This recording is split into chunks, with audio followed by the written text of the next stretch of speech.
Hobbits were the peak of civilization in the Tolkien verse. Jobs were gardening, stall at the farmer's market, or mailman. Shoes off, capris on, 6 meals a day, high and fat as all shit. Names like Daddy Two-Foot. Why in the fuck were we ever horny for elves?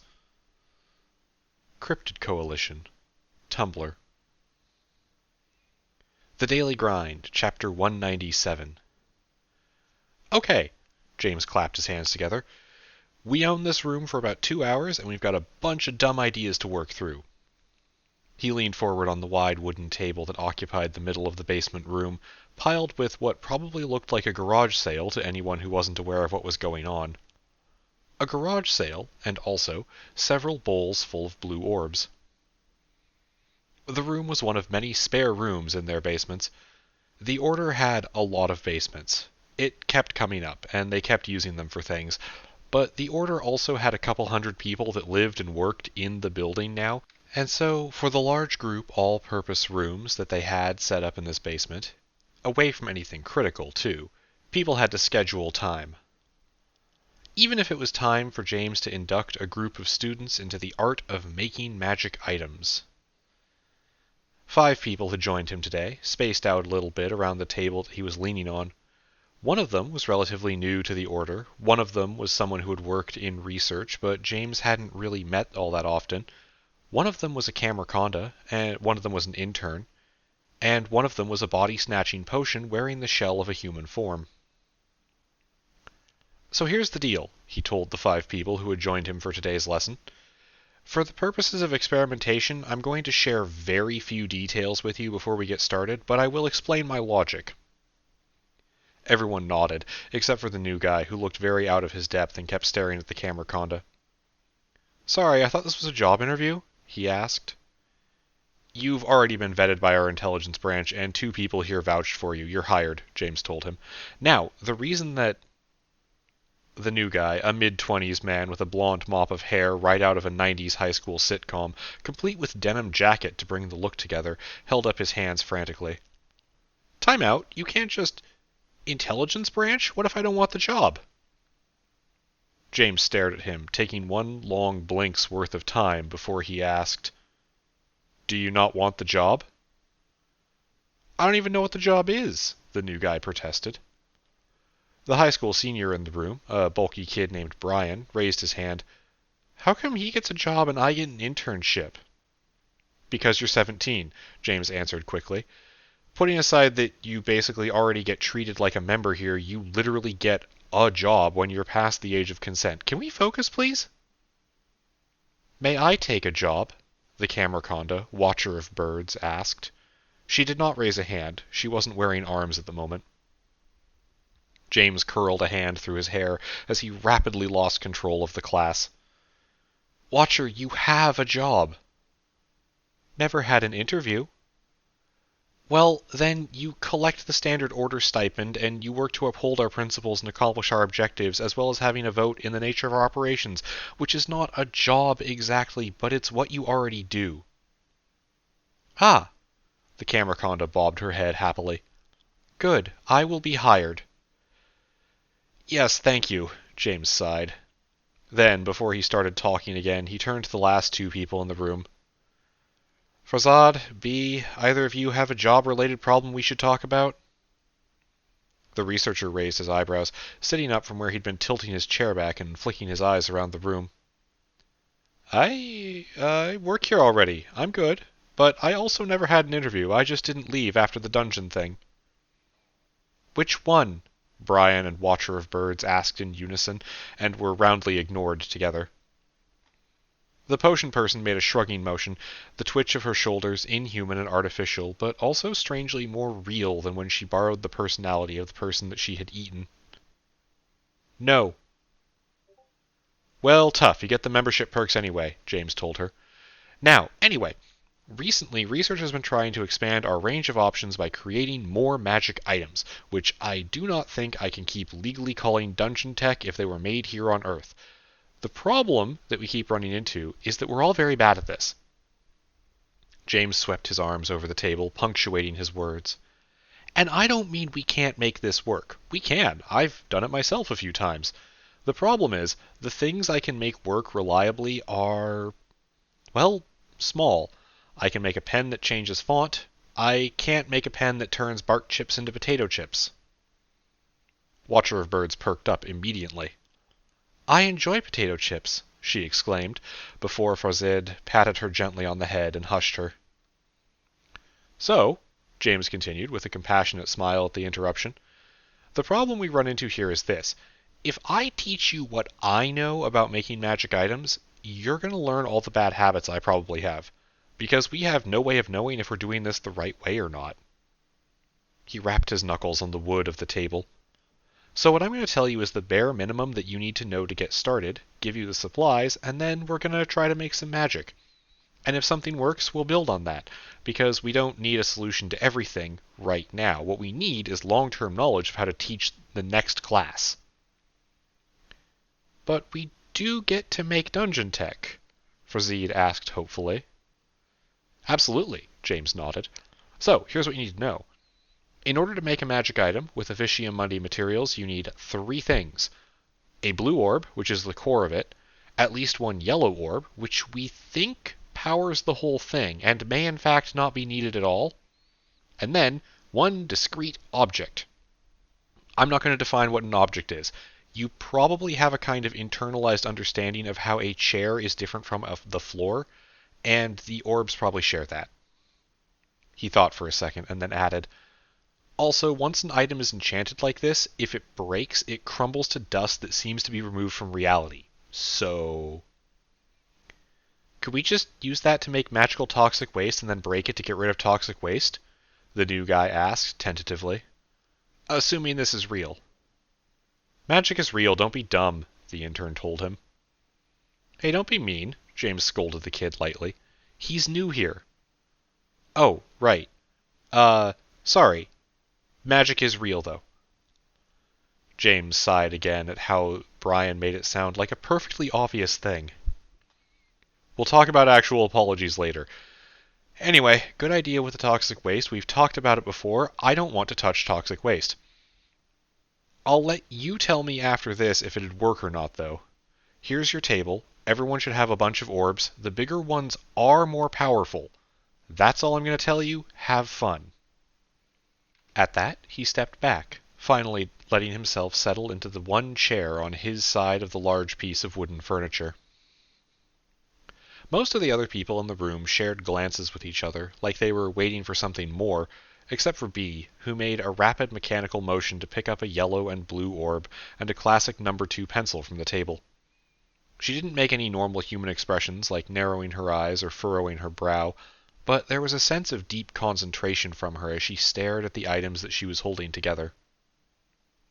Then the orbs were gone, and she was left holding a pencil, a newly imbued magic item.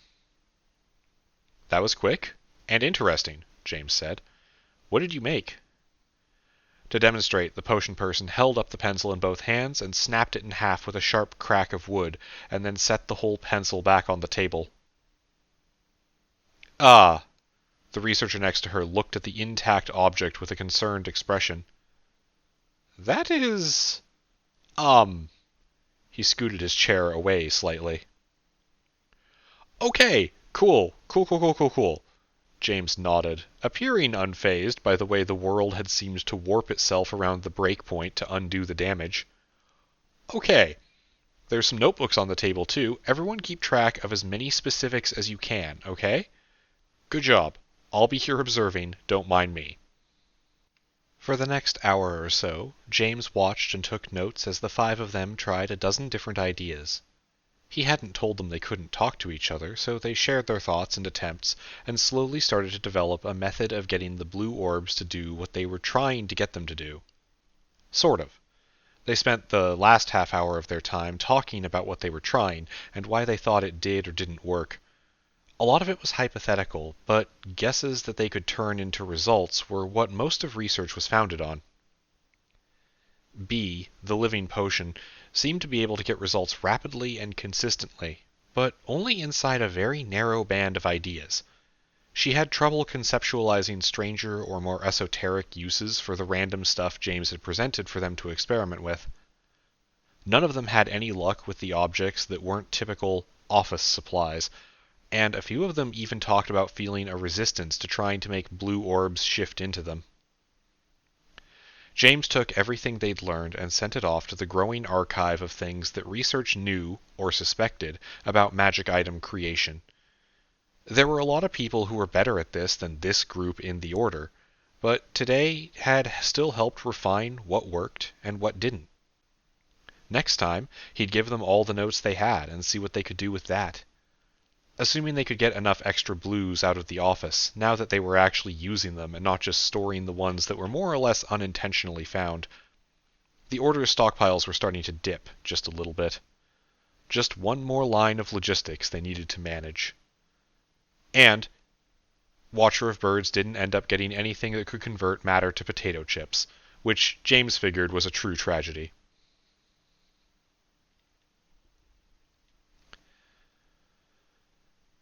"Hey, shouldn't the sewer be closed or something?" Alana asked as James spun the wheel of his car and pulled them into the mostly empty back lot of a local high school. "You know, because the place is empty and also closed." "They still do sports and stuff in the summer," James reminded her. "And wait, hang on, didn't you have to do a summer school thing once? You know they keep using the building, even if it's August." "Yeah, you can't prove that. It was a false memory or something."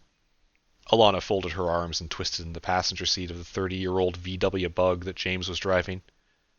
He'd gotten it for cheap, because in addition to having all the downsides of being an antique with none of the perks, it also had been in a head-on collision at enough speed to wreck the car. Then he had filled the gas tank out of their supply of gas from Route Horizon, which was best described as a health potion but for cars, left the engine running for a day, and gotten a vehicle that was in better condition than some show models. "Also, it wasn't my fault," Alana continued. "I only failed that class because the teacher was a creep." "Oh, right." James smiled and nodded as he killed the engine, remembering their shared childhood. Old teenage years from what felt like a lifetime ago. "That was Mr. Mart, right? Yeah, you failed that class because you broke his nose. God, I'd forgotten about that." He paused as Alana gave him a mock scowl, and then took the joking tone out of his voice.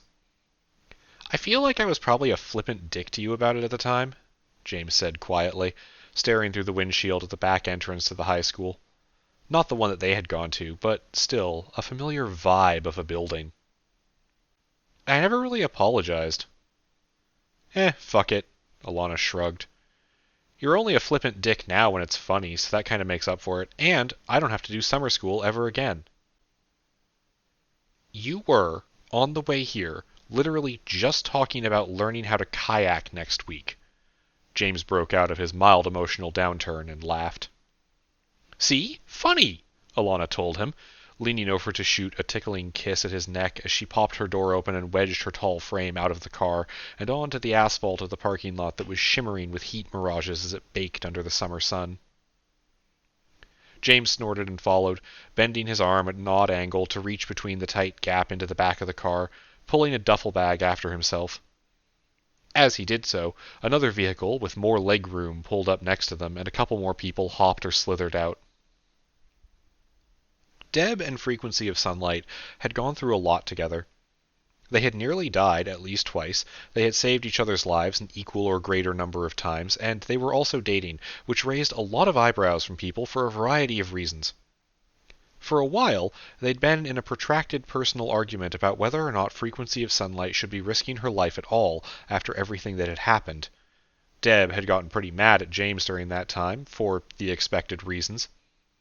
They'd worked it out, though, and the compromise appeared to be that Deb was just going to have to risk her life alongside her serpentine girlfriend. "Yo, where's Alex?" Alana called to them, as she leaned against the solid metal railing that split the concrete steps leading up to the back door of the building.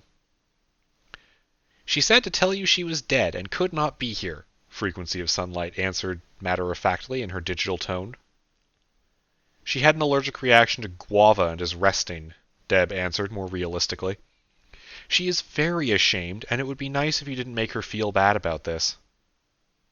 "Why would I do that? Fuck guava," James said, instantly deciding to back his fellow knight over any random fruit. While Alana choked out a laugh, Deb rolled her eyes. You don't have to go that far. Are we ready to go? We're not on a schedule, but I do have some stuff I want to get back to. This was probably just flatly true. James had a feeling that Deb was a workaholic, and that feeling was backed up by all observable evidence. She was around in the Order's medical ward basically every time he was there. She was active in the project to generate shareable skill files through the Skulljacks for a number of subjects. She was constantly around doing random extra tasks, and she seemed like she ended up on more delves than James did. I also have things, Sonny said. That was probably only a little true.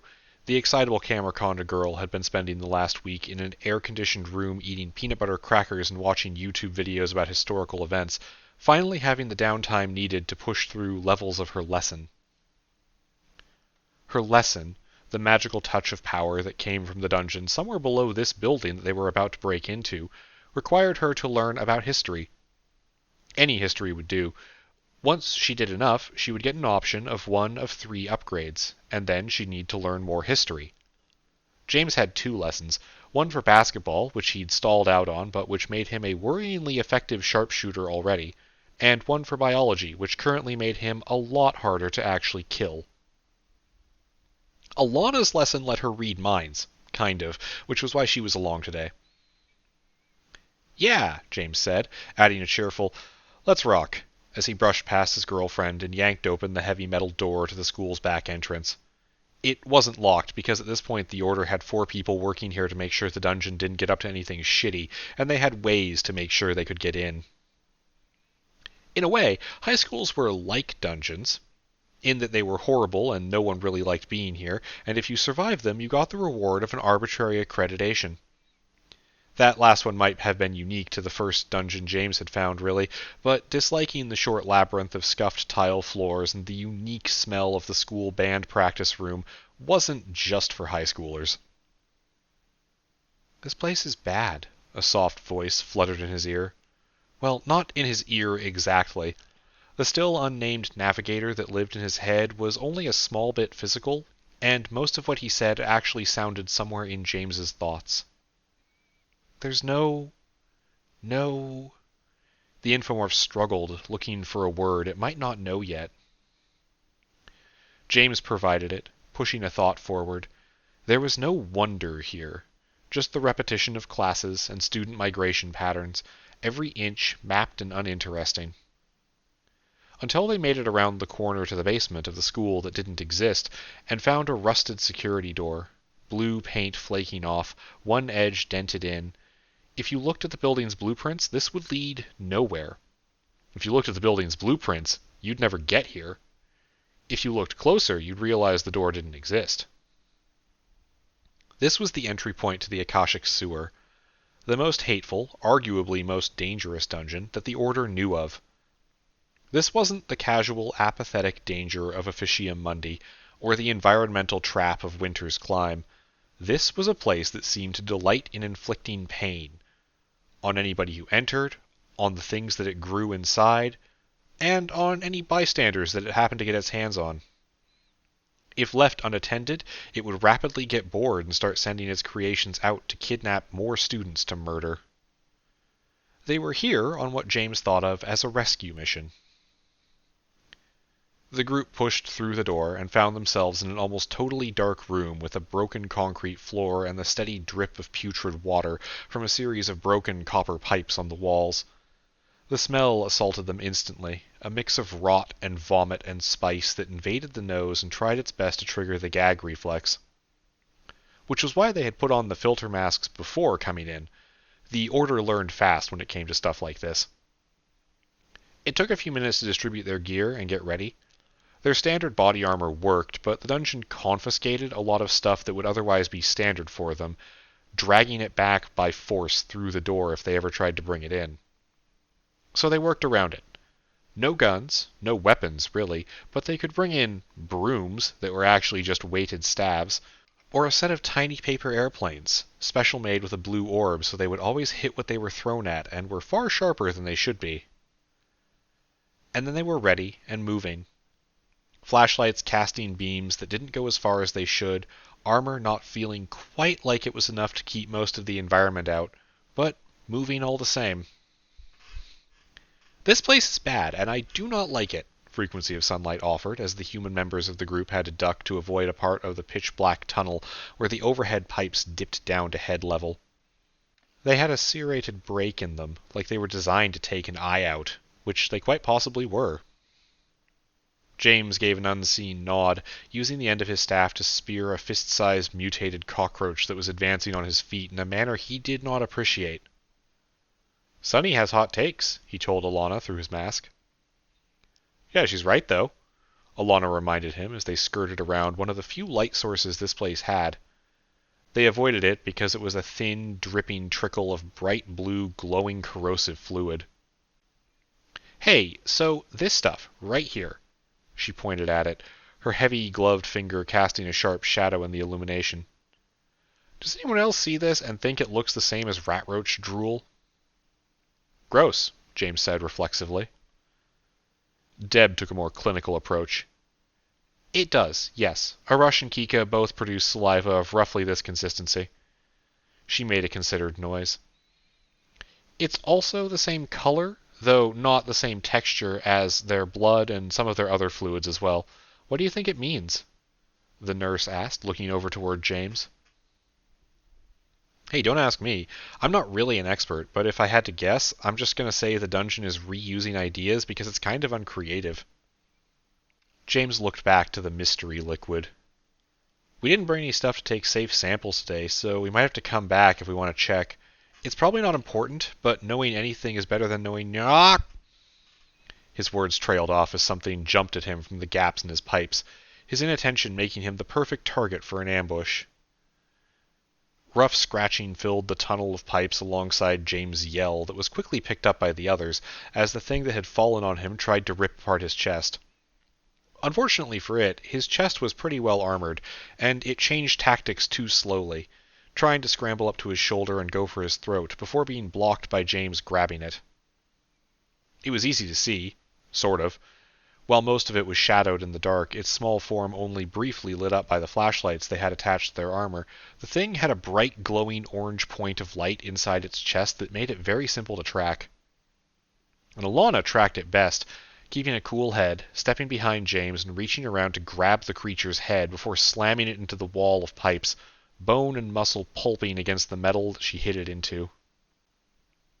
A small burst of red sparks came out of the abrupt corpse, flowing into her hand, the dungeon's reward for killing things that it made. This is new, Frequency of Sunlight said, leaning forward to look at the body. It was a strange little quadruped, like someone had taken a rat, enlarged it, and stripped away anything that wasn't bone and muscle and a few tendons. A strange, wet, red and white beast that had thrown itself at James without hesitation. It smells like gunfire, the Camerconda added, tentatively sniffing through her mask. Please don't smell things here, James said, wiping off the front of his armor reflexively with the back of his gloved hand. Then he looked at the corpse and saw the orange light in it was getting brighter. Sunny, move! He reached out and grabbed the Camerconda around her neck, pulling her back and flinging her down the tunnel in the opposite direction as much as anybody could easily fling a 200-pound snake.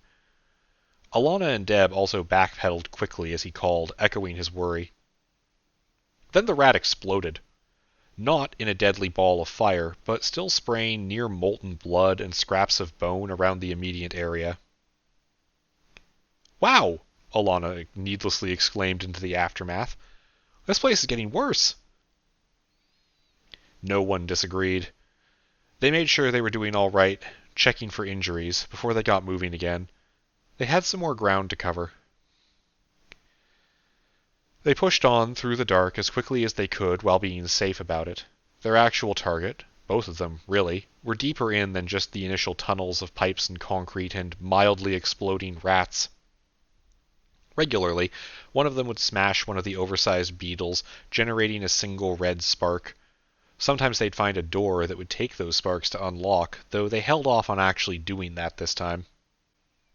Once, when their tunnel opened to a flat, packed dirt floor, there was a strange disc with a handprint on it hanging from the wall near the ceiling. It was easy enough to get Alana to lift Deb up to it without spraying too much dirt in anyone's face. and when she placed her hand on it, a small burst of a dozen or so purple sparks burrowed into her hand with a small sting. They still didn't know what those were for yet, but there was no sense in leaving it untouched. The group pressed on, crossing a small river of something that reflected a harsh and deep red in the beams of their flashlight and smelled like liquefied fish, dealing with a few more exploding rat ambushes, and one time when a gray arm the length of a school bus tried to drag James into a hole in the ground. Passing around a stone altar shaped like a rectangular desk on which something vaguely humanoid had been carved into pieces and left dead. The smell got worse. Their small conversations died down as they started facing more resistance. Alana and Deb dropped the talk they were having about a Netflix series they were both watching. Frequency of Sunlight stopped asking James questions about the Civil War. They all took a break for water, which was always uncomfortable here, where it felt like imbibing anything was an invitation for some kind of rare fungus to take up residence in your mouth. And then, at the lead of their party, James heard a whisper in his ear. "Close now," the navigator told him. "Get ready." He held up a hand, signaling the others, and they started moving slower, trying to soften their steps on the pipes and patches of concrete. Or, in Sunny's case, trying to slither quieter. She wasn't great at it. The sealed Cameronda armor she was wearing made a lot more noise than her pseudo-organic cable body, but there was no way anyone was coming in here and running their whole stomach across the ground unprotected. The next time the tunnel split, they took the small branch that smelled like wet dirt and unclean fur, and when they saw the mouth of it open up to another flat, circular room, they paused, one more time. "Coffee." James held out a thermos to Deb. "You ready?" he asked her, as she pried her fingers off of her staff to take the magical drink from him. "No," she answered, in a voice that cracked despite her attempt to remain calm. "I hate this part." "Hey, don't sweat it," Alana said. "You hang back. Your job is just to leave. Let us handle the part of it." James stared at his partner, mouth hanging open behind his mask that was the only barrier between his lungs and the fetid air of the dark place. "What the fuck did you just say?" he asked Alana. "I don't know," she admitted cheerfully. "I think I made a mistake. But the point is, stay behind us." Deb nodded, the mild attempt at humor washing past her. Why does it feel so different than the rest of it?" "Because it's different," James told her, taking the thermos back and popping his mask off his face just long enough to chug what was left, already feeling his reaction time start to sharpen, and not from the caffeine. "Because they might be people, and they're absolutely more dangerous than anything we've seen so far." He clapped a hand on her shoulder. "And because we're prepared. But Alana's right. Stay behind us, keep Sunny safe, bail the instant it looks like something goes wrong." "Right," Deb nodded. "Right. Okay, I'm ready." "I, too, am ready," Frequency of Sunlight added happily. "I will keep you safe, do not worry." She butted her helmeted head against Deb's hip, the artificial arms she was wearing whirring as she moved them aside to make the gesture. "I am very powerful." "It's true. Okay, Alana?" "I'm good."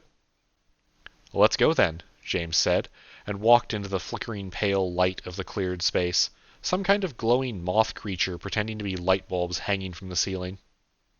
They were mostly harmless, unless they thought you hadn't noticed them. James pointed right at them, just so they'd know the score, and they fluttered slightly but didn't descend.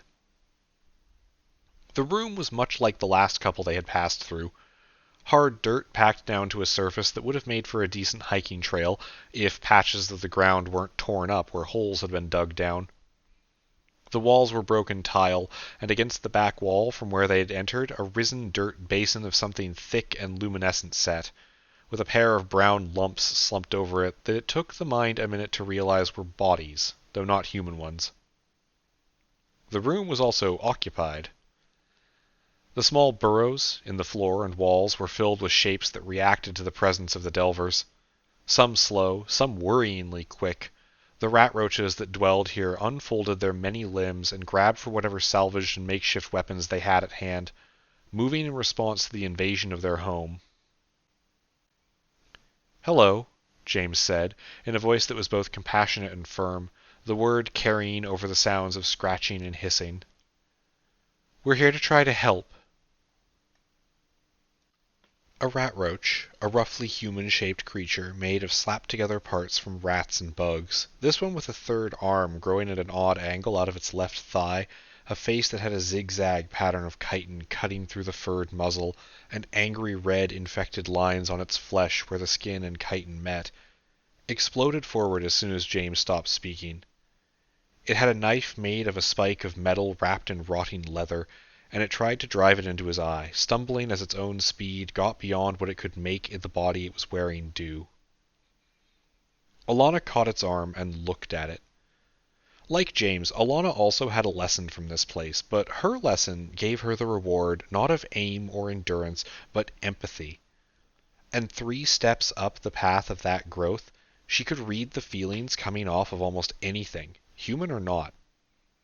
But when she looked at the rat roach she was holding, who was still trying to land punches on her armored torso while she disarmed it, she had a sinking pit of a sensation in her stomach. "Empty," she said to James, voice horrified. "It's not even angry, it's just empty. There's nothing."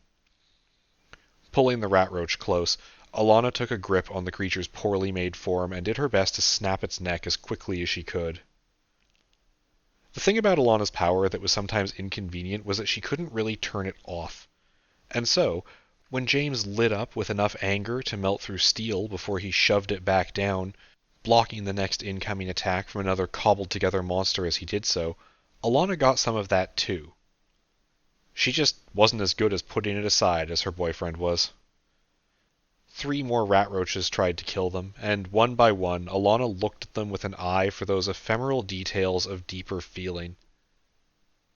"Empty," she said sadly. "Empty," she repeated in a louder yell, letting James know he didn't need to keep holding back on his current opponent. Scared." The word caught her off guard, as did the sensation. "Deb!" Alana grabbed the sharp ceramic spear from the rat roach who was currently trying to stab her, leaving gashes on its 3-fingered hands as she threw the weapon aside and spun the furred thing to the ground in a throw that ended with a puff of dirt from the floor and spores from its skin. "Calm it down!" Right, that's so fucking easy," Deb muttered to herself, trying to take deep breaths as she fumbled the laser pointer that she had in a pouch on her belt.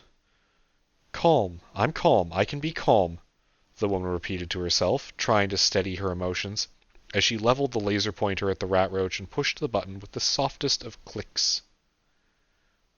A long time ago, someone had found a laser pointer in Officia Mundi that did something weird.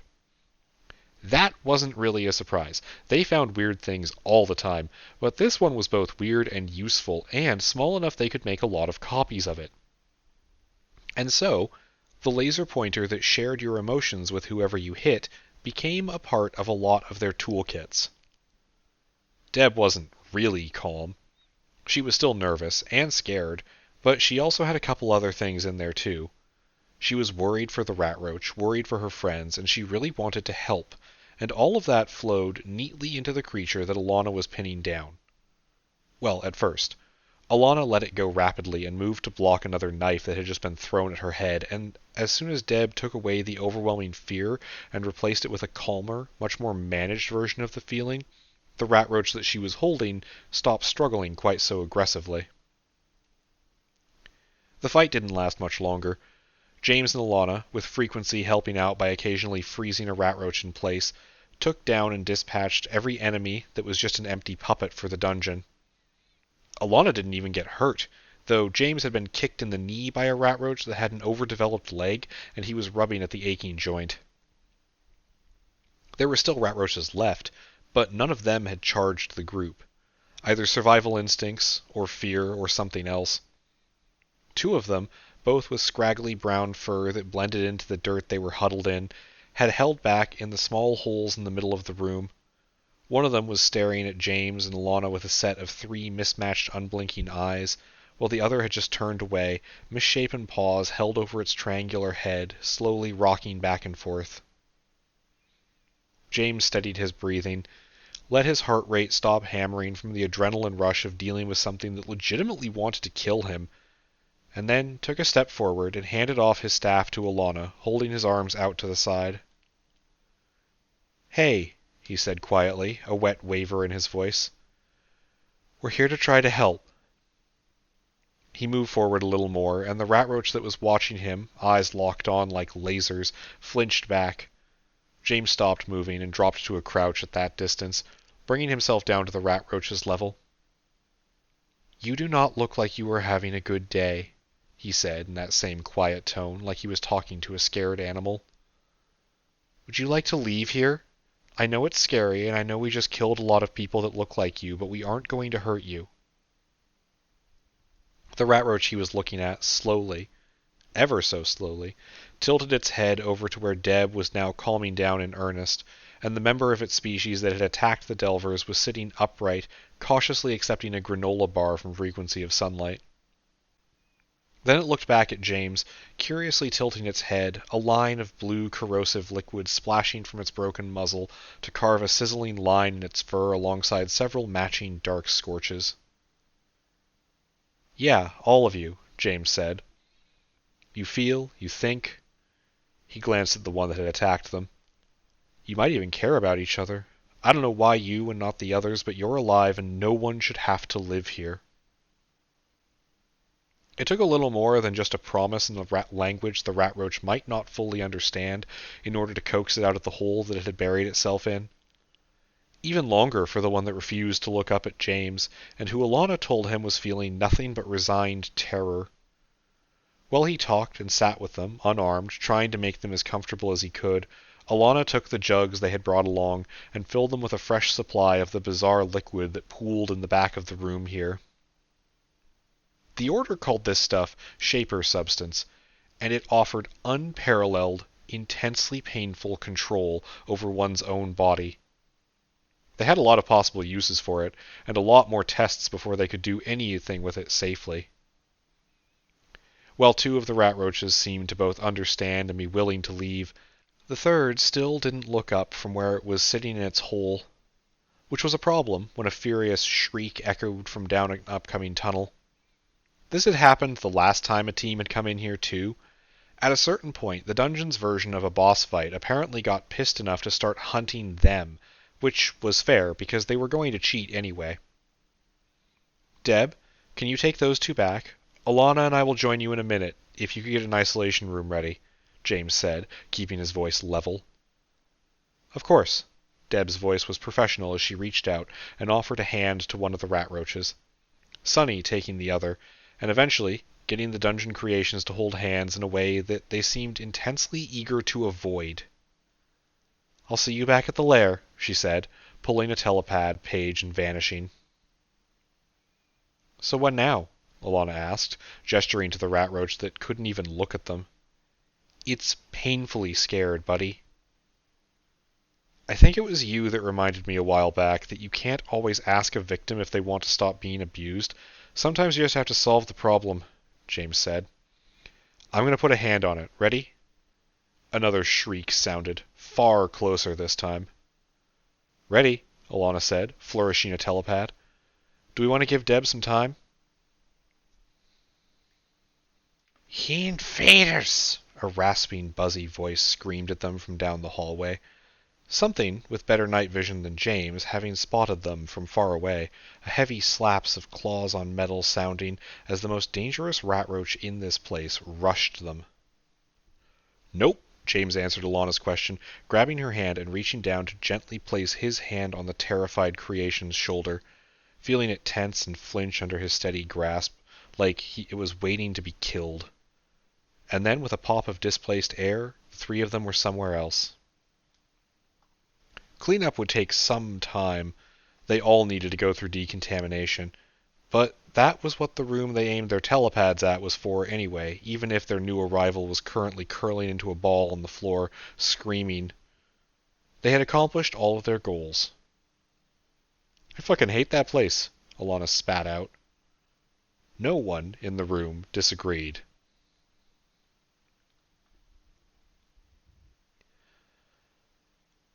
Anesh found his partners in the elaborate, somewhat magical baths deep in one of the lair's basements. If you had asked him, even a year ago, if he would be comfortable bathing around other people, he probably would have said no. Even after getting used to it, it was still something different that didn't quite feel like it fit his life for a while. But it was a very nice bath, with magically purified water, dividing screens for if you or a small group did want some privacy, and an aesthetic of wood and copper tones that made the whole place feel like it was very cozy in a magical way. Also, there was a tile mosaic on one wall of Rufus, the living stapler rendered in loving detail. In the mosaic he was covering his central eye with one of his pen legs, because that was only polite. It was the kind of touch that happened a lot around here, that just made a person smile when they noticed it. Anesh found James and Alana easily enough. They had taken one of the sections of the bath near the door, and neither of them really cared about putting up the large privacy screen. It was weird, kind of, Anesh thought, how everyone here had sort of adapted to this style of doing things. But then, really, when you got down to it, they'd had to adapt to things a lot weirder and more dangerous than bathing together in mild nudity, so maybe he was the weird one. As he arrived, Alana was trying to drown James for some reason. "Well, I assume this is deserved?" Anesh asked, his soft English accent betraying amusement and a total lack of concern. Alana sheepishly tucked her hands behind her back as Anesh caught her off guard. Yes?" She grinned at him as James sputtered to the surface, long hair plastered across his face like a mask of threads. "He started it," she settled on. "Anesh, help, I'm being bullied." James reached out for his boyfriend. "I barely did anything." "Oh, I think we both know that's not true at all," Anesh said, settling himself cross-legged on the edge of the large pool. He was happy to hang out, but he wasn't here to get wet. After all, he hadn't been the one covered in mud and spores, and he had stuff to do in a bit that would be more comfortable if he wasn't soggy. "How did everything go?" James went quiet at the question, Alana slipping away to start idly paddling around the pool, sometimes dipping below the surface as she swam. James said eventually, "It was okay. We finally found more rat roaches that weren't just mindless puppets. They're recovering downstairs now." "That's great," Anesh said, giving a warm smile that faded quickly as he watched James's face. "Isn't it? That was what you were looking for." "I guess," James said. "But it took this long, and one of them is not doing okay." He sighed, wiping his hair off his face and trying to get it to stay put, which was a losing endeavor as the water kept letting it drift around. "The shaper substance is good, obviously, but I can't stop worrying about, I don't know, everything this place does." Anesh hummed, partly to himself. "I understand what you mean. I feel guilty because it's almost a relief it keeps making puppets and not people in a way." "Puppets are fucking creepy," Alana called from the other end of the pool before shoving herself off the wall to float back in their direction. James snorted, finding a shallow spot to stand on the pool's tile floor, and leaning over the lip to talk to Anesh. "I don't think it's bad to want an unambiguous enemy. I think the shitty thing is, the dungeon is obviously still making both puppets and people, but the ones that can feel are... It's like they're being purposefully indoctrinated. They're all violence and anger. Like the place is the perfect environment for learning how to hate everything, and so every time it makes a rat roach or something that can feel, it's setting them up for failure." "It's trying to make more like the beautiful one, do you think?" Anesh asked. "Possibly," James shrugged, shaking his head as he thought about the modified white-furred rat roach that guarded the exit and screamed exultations to the dungeon that she thought of as a god. "We really need to remove her from that place too, and get her into therapy." "Therapy can't solve everything," Alana said with a grim tone. "If she wants to be religious, there's only so much you can do." Alana, that... I meant violent." "Okay, we're not going to dig into that right now," James said, as Alana ducked back under the water and started swimming around his legs. "But we don't actually have to kill her. We can just remove her from where she can cause harm, and..." He trailed off and sighed, looking down at his hands with a distant stare. "I doubt she'll ever thank us. But she's still a person. I'm not fucking kidding when I say I don't believe in capital punishment. Anesh shrugged. Well, I'm with you there. We'll need an actual way to keep her isolated, though. I'm not saying prison. Don't give me that look, wanker. I'm just saying, somewhere separated where she can be safe about it. I'll bring it up at the next meeting so Karen can scowl at the budget. And me, James said. Oh, hey, by the way, not that it's not great to see you every time you're around, but what brings you down here anyway? I ask because you are still unfortunately dressed. Anesh's bronzed skin turned a darkly flushed shade of red as he blushed. Now see here, he started to say. I'd like to, but you're still wearing pants. This is hardly fair. James gave his most beaming, charming smile, while Alana, who had perched on the other side of Anesh against the wall of the pool, made encouraging noises. Now I'm being bullied, he grumbled, but with a good-natured smile that spoke to the fact that this was well within what he expected from his partners. No, I came down to tell you that research has decided to throw a party, because something stupid worked the way they wanted it to, and there's going to be pizza in half an hour or so. Who ordered pizza to our secret base? James asked with a confused snort of laughter. Anesh leaned just far enough to splash a little bit of water into his boyfriend's face. We're making pizza, you absolute goof. You have personally taught at least 6 people here how to make pizza. You know how this works. Laughing in earnest, James started to pull himself out of the pool. All right, he said, grabbing a warm towel and handing another to Alana as she climbed out after him, a trail of water cascading off of both of their bodies as they started drying off. I'd love to get some pizza and relax with you, because I am way too sore to actually move around any more tonight. I'm not. I'm inexhaustible, Alana informed them. Which is weird, because you're the one with the literal endurance stat. Only works if I'm pushing myself, James shook his head. Doesn't do anything when I'm sitting around. Alana's face lit up with a sadistic smile. Then you need a jog, she said.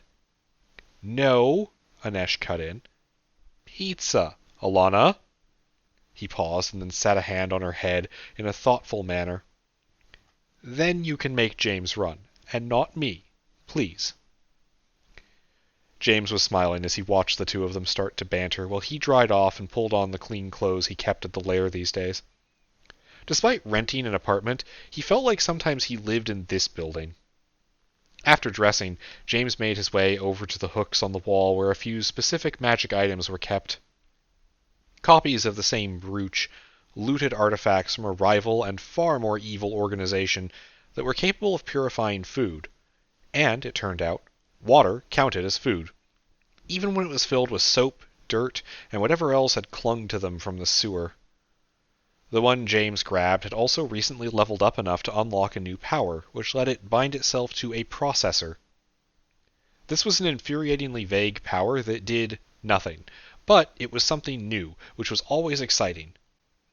Though seeing that did bring a question to mind. So hey, he asked Anesh, cutting off the deep kiss his boyfriend was currently sharing with Alana. What exactly did research get working anyway? Oh, you know that goofy little plant pot we found that grows anything you put into it into a succulent? Yes? James asked. Wait, no, I don't. I forgot about that. That's kind of cool, though. Yeah, well, it can grow a cactus that makes the same magical fruit that the magical alchemy tree grows, just a little slower. But, hey, magical cactus. Anesh smiled as James walked past where Alana was rapidly drying herself with mechanical motions, not even bothering to try to be gentle with her skin that didn't really get scratched up anyway. And so, pizza, as a trim. His last word became garbled as James took over the kiss from where Alana had left off. All right, James said with a happy smile as he left Anesh reeling. Today's been a good day. Let's grab lunch.